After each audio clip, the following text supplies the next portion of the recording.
আজকে জাতীয় পার্টি কর্তৃক আয়োজিত এই প্রেস কনফারেন্সে উপস্থিত আমার সহকর্মীবৃন্দ, জাতীয় পার্টির কর্মীবৃন্দ এবং বিশেষ করে আজকে আপনারা ইলেকট্রনিক মিডিয়া এবং প্রিন্ট মিডিয়ার সদস্যগণ যারা এসেছেন তাদের আমি আন্তরিক ধন্যবাদ জানাতে চাই।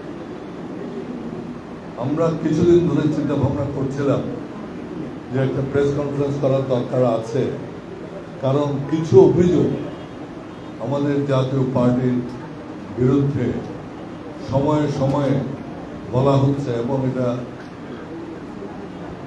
এইভাবে অভিযোগটা যে আমরা আওয়ামী লীগের সহযোগী ছিলাম, আমরা সেখান থেকে বেনিফিট পেয়েছি, এই কথাগুলো বলে আমাদেরকে জাতীয় যে রাজনৈতিক প্রক্রিয়া চলছে সেই প্রক্রিয়া থেকে আমাদেরকে বিচ্ছিন্ন রাখার একটা চেষ্টা চলছে।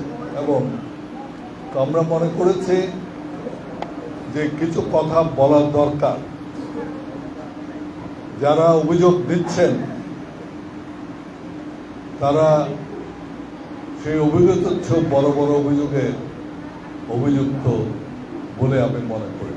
আমরা সবকিছুই কারোর বিরুদ্ধে বলতে চাই না, কারণ জাতীয় পার্টি মনে করে কাউকে পিছে ফেলে আমরা এগিয়ে যাব সেটা না, কারণ জাতির এই ক্রান্তি লগ্নে আমাদের সবাইকে দরকার, সবাইকে আমরা সাথে নিয়ে একসাথে এগিয়ে যাব। তবে আমাদের বিরুদ্ধে যে মিথ্যা অভিযোগ করা হয়েছে সেগুলোর উত্তর দেওয়ার সময় আমি মনে করি এখন এসেছে। জামাত ইসলাম তাদের নেতৃত্বে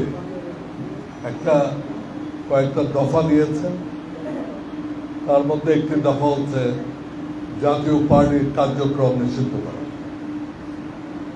আমি আশ্চর্য হয়েছি।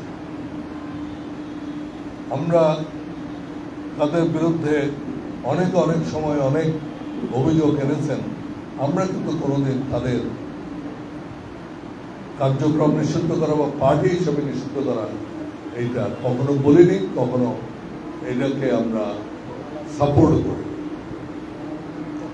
জাতীয় পার্টিকে নির্বাচন থেকে বাইরে রাখার প্রক্রিয়াটা কিন্তু নতুন নয়।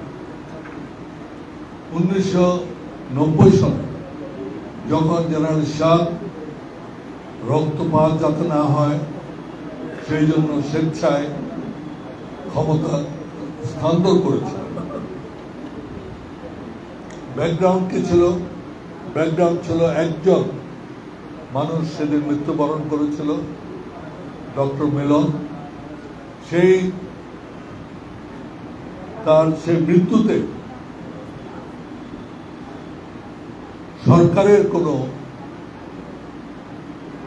পুলিশ বাহিনী বা সরকারি কোনো বাহিনী এতে জড়িত ছিল, এতে কোনো দল জড়িত ছিল না। এই গুলিটি কিভাবে হয়েছিল আমরা কেউ জানতাম। তারপরেও আমরা মনে করেছি, এবং বিশেষ করে জেনারেল ইরশাদ সাহেব তিনি রক্তপাতের বিরুদ্ধে ছিলেন, এবং আমাদের যে 9.5 বছর আমরা ক্ষমতায় ছিলাম সেই সময়কার কয়জন মারা গিয়েছে তার একটা তথ্য উপাত্ত যদি আমরা নেই, এবং অন্যান্য দল যখন ক্ষমতায় ছিল কত লোক মারা গিয়েছে, বা কোন রাজনৈতিক দল কত লোকের মৃত্যুর জন্য দায়ী, এই তথ্যপাত্র কোনো দেখলে দেখা যাবে জাতীয় পার্টি ইচ্ছাকৃতভাবে কোন রাজনৈতিক হত্যার সাথে কখনো জড়িত ছিল। এইটা হচ্ছে সবচেয়ে বড় জিনিস। আমরা ক্ষমতা হস্তান্তর করেছি, তখন অবশ্য এরকম সরাসরি দাবি ওঠেনি যে আমাদের কার্যক্রম বন্ধ করার। সেদিন ইনডাইরেক্টলি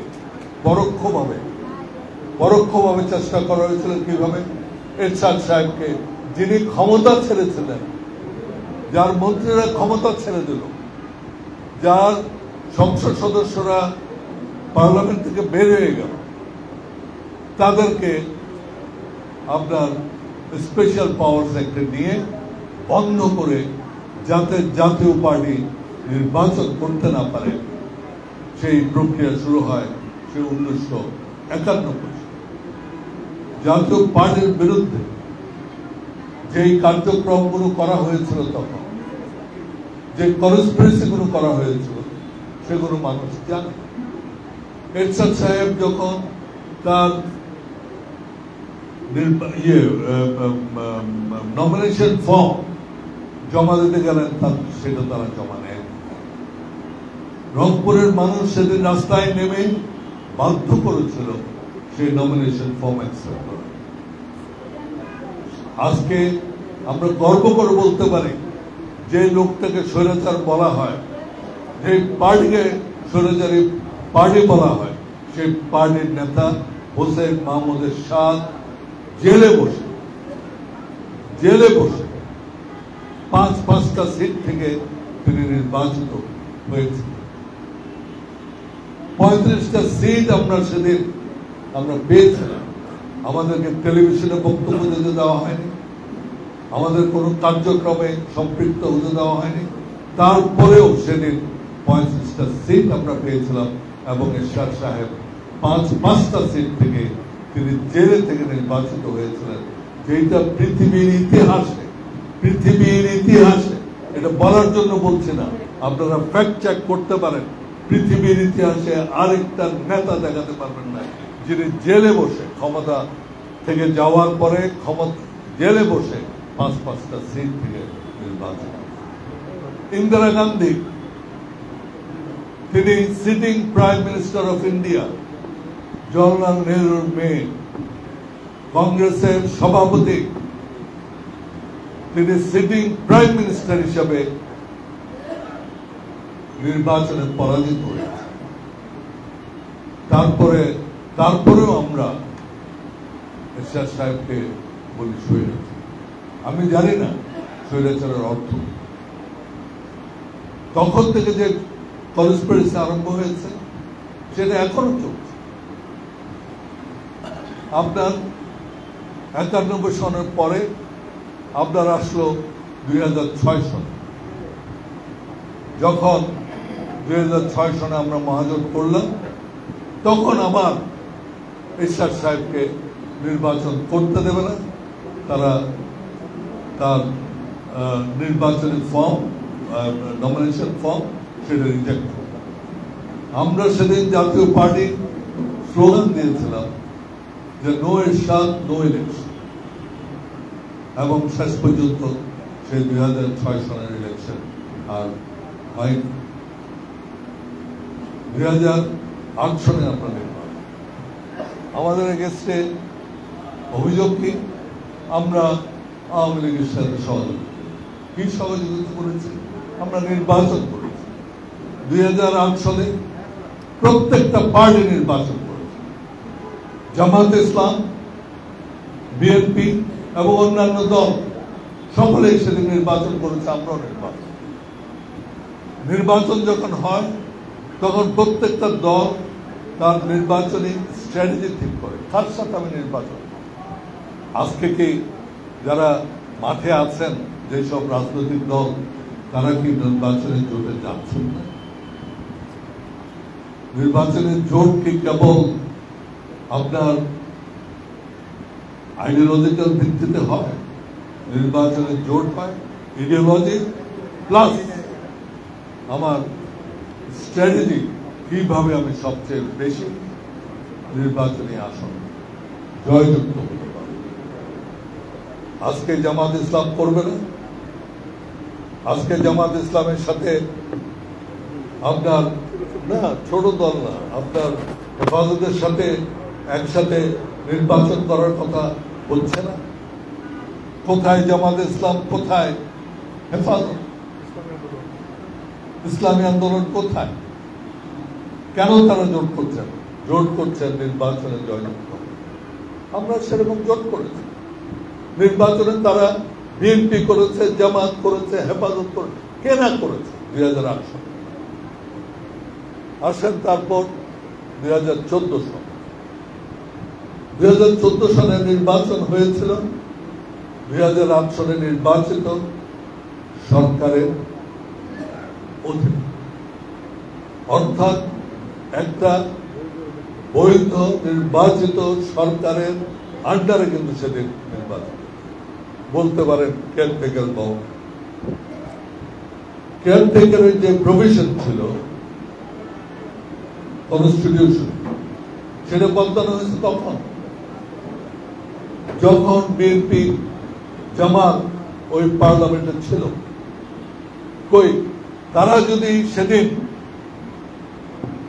পার্লামেন্ট থেকে রিজাইন করে বেরিয়ে আসতেন, তাহলে আজকে বলতে পারেন আপনারা কেন করেন। তারা তো সেদিন পার্লামেন্টে কন্টিনিউ করে গেছে।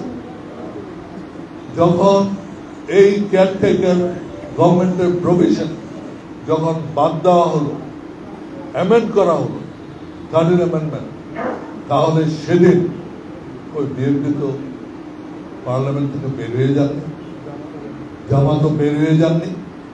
তারা কি করেছে?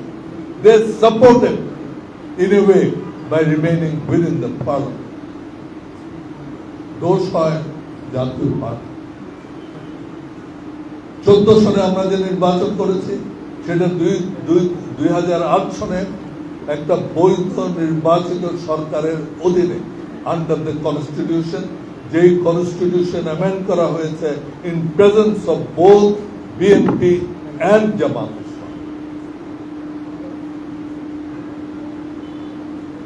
আমি আজকে বলতে চাই, ওনারা বলতে চান, অনেকেই বলতে চান যে আমরা বিএনপিকে ক্ষমতায় টিকিয়ে রাখতে চাই।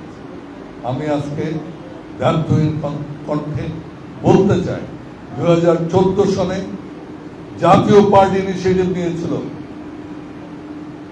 বিএনপির সাথে আঘাত করার জন্য এনটি আওয়ামী লীগ একটা মোর্চা করা। আমরা করেছিলাম, আমরা সেটার ইনিশিয়েটিভ নিয়েছিলাম। আমরা ইনিশিয়েটিভ নিয়েছিলাম বিএনপির সাথে আমাদের একটা নির্বাচনের মোর্চা করা,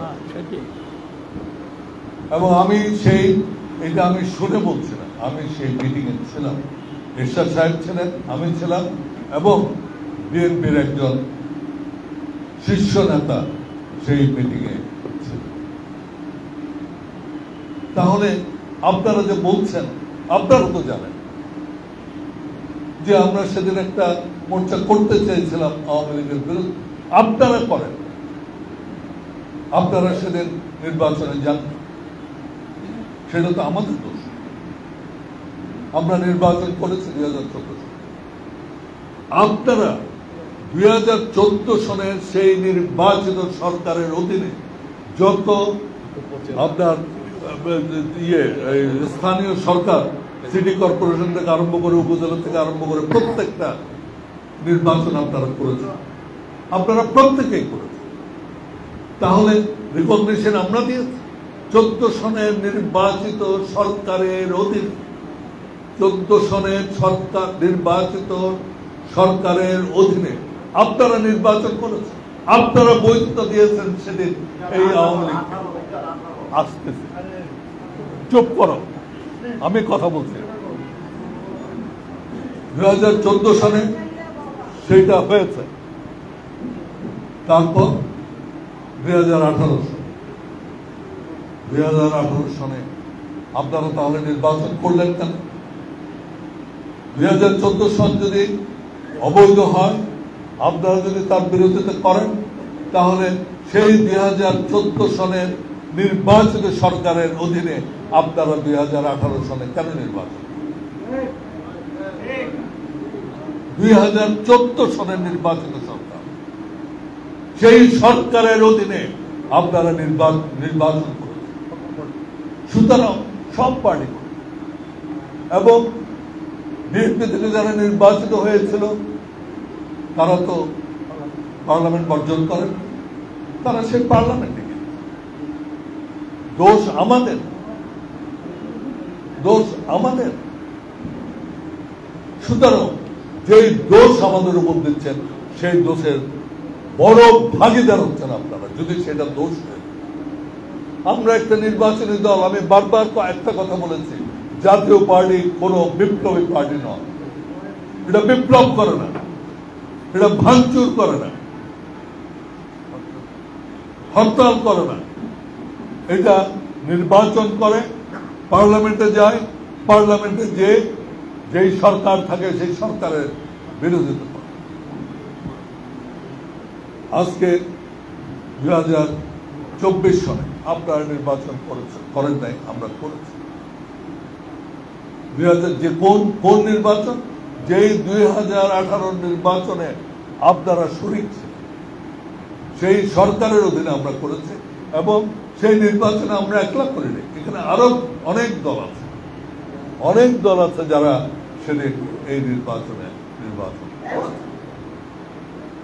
সুতরাং এই আপনারা আপনাদের ভবিষ্যৎ প্রোগ্রাম নিয়ে আপনারা কেউ লিডার অফ দ্য অপোজিশন হতে চান, কেউ সরকার গঠন করতে চান, সেই ক্যালকুলেশনের করে আমাদের উপর দায় দায়িত্ব দিয়ে এই দেশের নির্বাচনের প্রক্রিয়াকে আপনার প্রশ্নবিদ্ধ করবেন। আপনারা এটা প্রশ্নবিদ্ধ করবেন না। আপনারা মনে করছেন কোনো মতে একটা ইলেকশন হয়ে গেলে সবকিছুর সমাধান হয়ে যাবে। নির্বাচন কি, আমরাও মনে করি নির্বাচন দরকার। নির্বাচন ছাড়া কোনো সরকার গঠন করা যায় না। তবে নির্বাচনেই কি একমাত্র উত্তর? মুসোলিনি, হিটলার, ওনারা নির্বাচিত সরকার, তারা নির্বাচিত হয়েছিল, কিন্তু তারা ফেসিবাদ করেছে। নির্বাচন যেন তেন নির্বাচন হলে হবে না, নির্বাচন গ্রহণযোগ্য হতে হবে, নির্বাচন বিশ্বাসযোগ্য হতে হবে, নির্বাচন আপনার ট্রান্সপারেন্ট। মানুষকে যদি সম্পৃক্ত করতে না পারে, 2024 সালে বিএনপিকে বাদ দিয়ে, জামাতকে বাদ দিয়ে যে নির্বাচন হয়েছিল সেখানে লোক আসে। আমি আপনাকে বলতে পারি এখনো লোক আসে, এবং এই নির্বাচনে এটা এক পেশি একটা নির্বাচন হবে না। কারণ বর্তমান যে আইন শৃঙ্খলা পরিস্থিতি, এই আইন শৃঙ্খলা পরিস্থিতি আপনার যে নির্বাচন করতে যান, সেই নির্বাচন কোনদিন নিরপেক্ষ নির্বাচন। আপনার আজকে আপনারা সকলে জানেন, এটা আমরা বলি না মুখে, কিন্তু সকলে অন্তরে জানেন।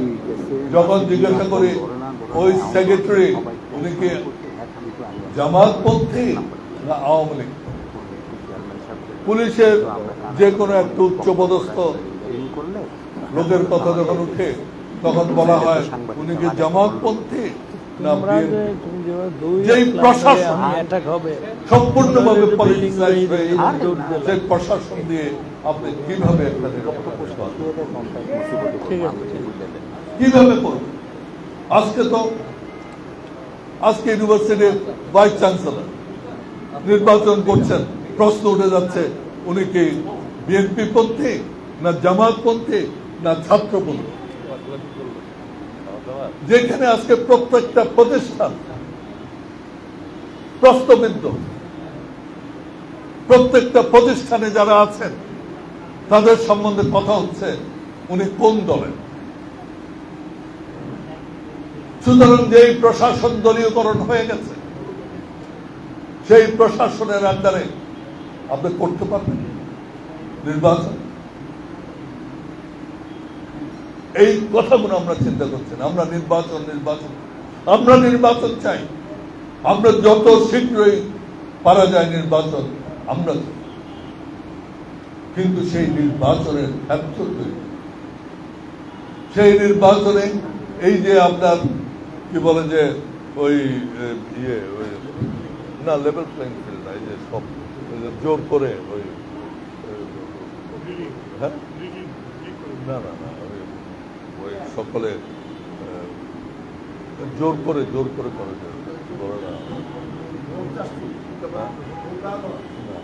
আচ্ছা, তো আপনি দেখেন প্রত্যেকটা জায়গায় কি হচ্ছে, প্রত্যেকটা জায়গায় আপনার লোকজন যে ঘর দখল করছে, আপনার এখনো ইয়ের জন্য ওই কি বলে যে বাণিজ্যের জন্য ইয়ে হচ্ছে, ওই কেস হচ্ছে, মামলা হচ্ছে। আপনি একদিকে আইন করছেন যে এমন মামলা নেওয়া উচিত হবে না যেখানে আপনার যাদের নামে মামলা করা হচ্ছে তারা সম্পৃক্ত, অথচ এখনো সেই মামলা করে নেওয়া।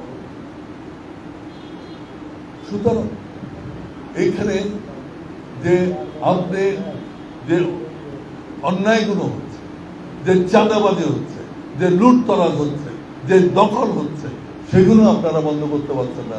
আপনারা সেখানে নির্বাচন করার কথা কিভাবে?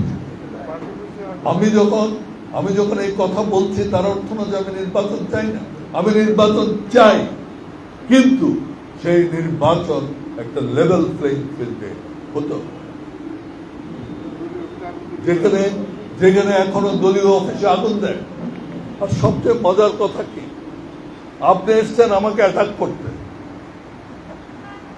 আপনি যদি ভাগ্য ভালো যে সেদিন জাতীয় পার্টির অফিসের সামনে জনাব নুরুকে মারা হয়নি, মারা হয়েছে তার পার্টির সামনে, তিনি আহত হয়েছেন জাতীয় পার্টির অফিসের সামনে না, তিনি আহত হয়েছেন তার নিজের পার্টির অফিসের সামনে।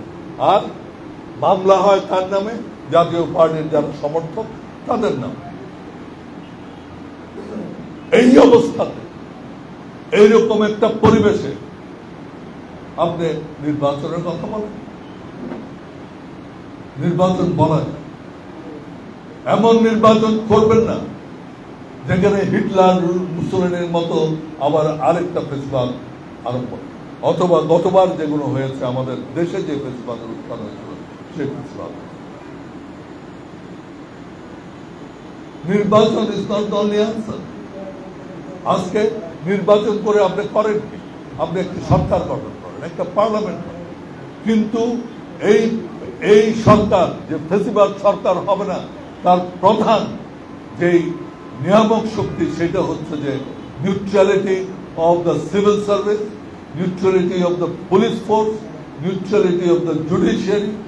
এইটা যদি না হয়, এবং যে আপনারা যারা প্রেসের লোক আছেন তাদের স্বাধীনতা, প্রেস ফ্রিডম এবং জুডিশিয়ারির নিউট্রালিটি, আপনার সিভিল সার্ভিসের নিউট্রালিটি যদি এবং জুডিশিয়ারির নিউট্রালিটি যদি না হয়, তাহলে কিন্তু ফেসিবাদ আবার উত্থান বন্ধ করতে পারবে।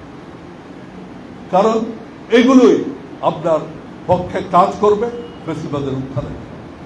গতবার হয়েছে কি করে? গতবার ফেসিবাদের উত্থান হলো কি করে? Because police force institution destroy, judiciary আপনার ডিস্ট্রয়, আইনের শাসন ছিল। আজকে এই জিনিসগুলো যদি আপনি ঠিক করতে না পারেন, এইটা যদি এনশিওর করতে না পারেন, মানুষের মনে এই প্রশ্নটা যদি না আসে, আরে ওই সেক্রেটারি ওখানে আছেন, উনি কি জামাত করতে না বিএনপি, এটা তো বন্ধ করতো। এটা বন্ধ না করলে আপনি কিভাবে নিউট্রালিটি অফ দি ইয়ার? এখন ওই ইউএনও গেল, এটা কি জামাতের না অমুকে অন্যতম, এইভাবে কি করে? নির্বাচন হয় একদিন, নির্বাচনের দিন this election commission is totally useless.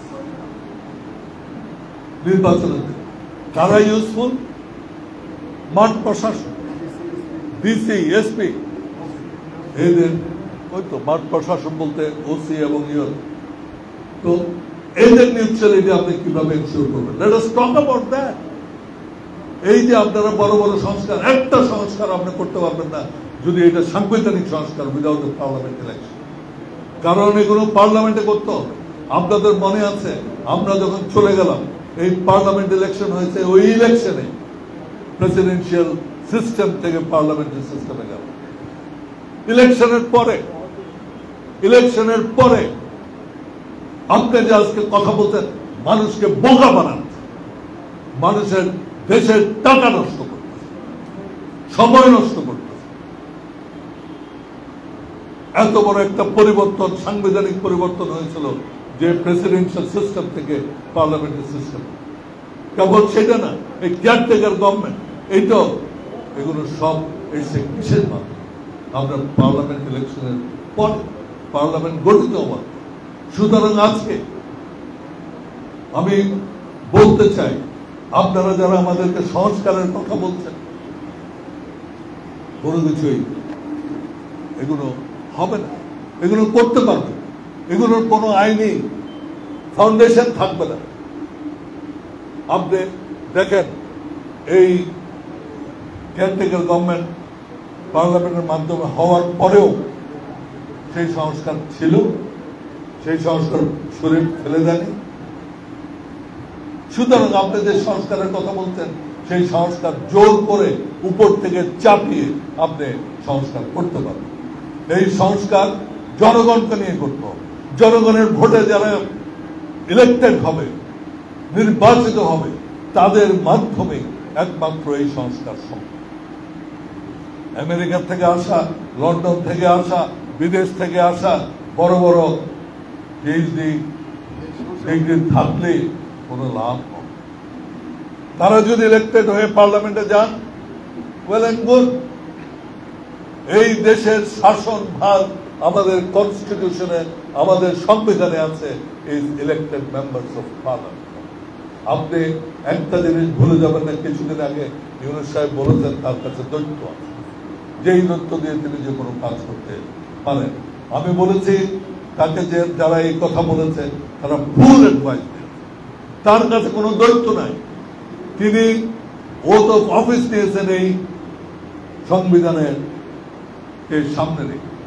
তিনি সংবিধানের আওতার মধ্যে আছেন, তিনি সংবিধানের যে রুলস এন্ড রেগুলেশন আছে, এগুলোর মধ্যেই তাকে কাজ করতে হবে, তার ইচ্ছা মতো কোনো কাজ করতে পারবে। যদি কনস্টিটিউশন না থাকে নিশ্চয়ই করতে পারবে, প্রক্লামেশনের মধ্য দিয়ে করতে পারবে, কিন্তু সেই সুযোগ আপনার নাই। হ্যাঁ, করতে পারেন, পার্লামেন্ট কনস্টিটিউশন অ্যাব্রোগেট করেন, then you will be charged with কনস্টিটিউশনকে ভাঙার জন্য। সুতরাং আপনার কথা বলার সময় আপনাকে চিন্তা করতে হবে, যারা আপনাকে এই কথাগুলো বলছে যে আপনার কাছে একটা দৈত্য আছে, আপনি যে কোনো কিছু করতে পারবেন এবং এইটাই লাস্ট টাইম, সেটা সত্যি, সেটা সত্যি। সুতরাং let us work on what actually will be able to do. আজকে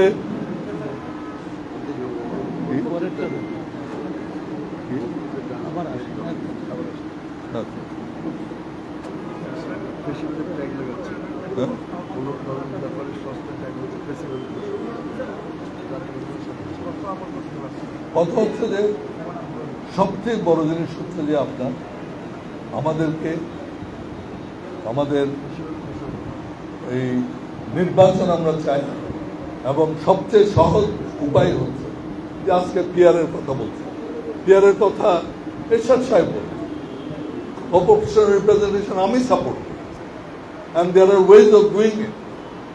আপনি মিক্স করতে পারেন।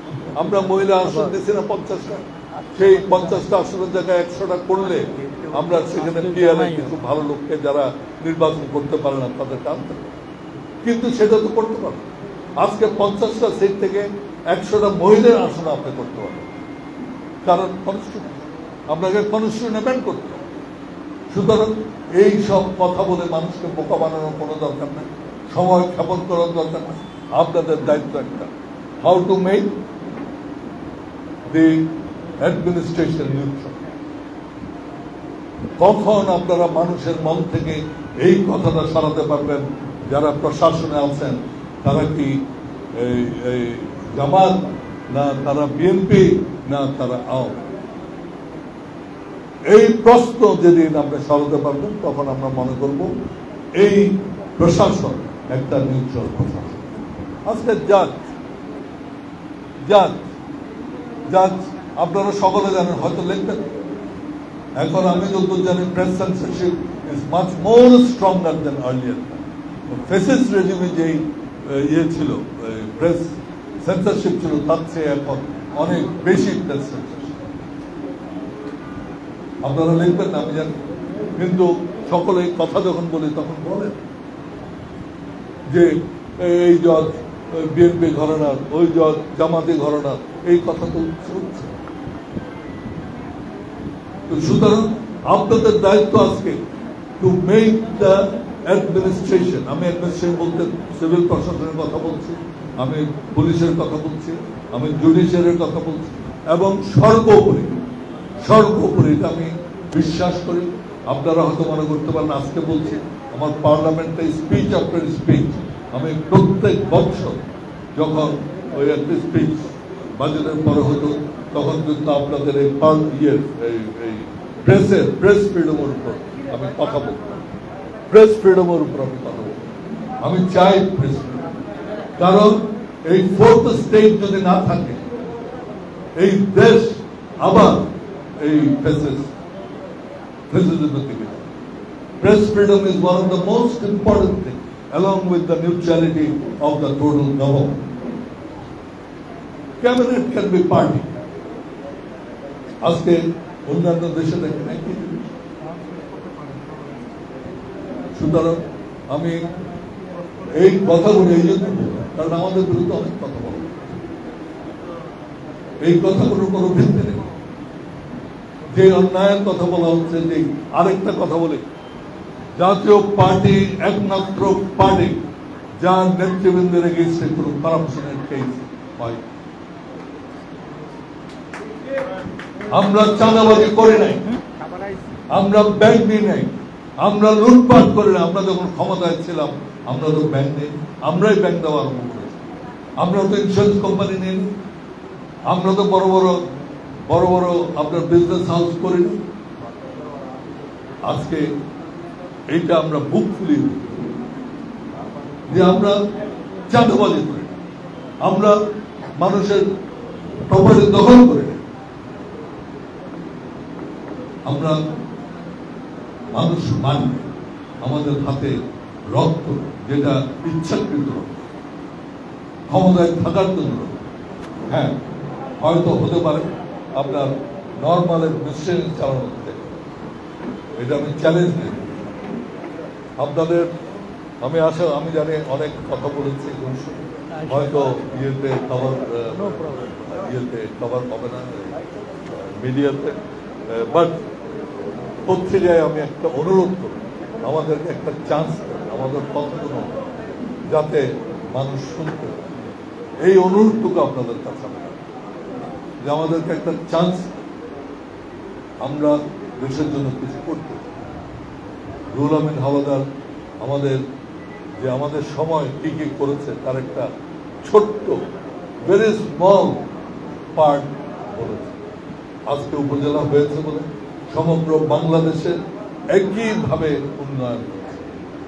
প্রত্যেকটা উপজেলায় আজকে হসপিটাল আছে, স্কুলগুলো হয়েছে, আপনার অফিসগুলো হয়েছে। আমরা সেখানে আদালতও করেছি, রাখতে পারি।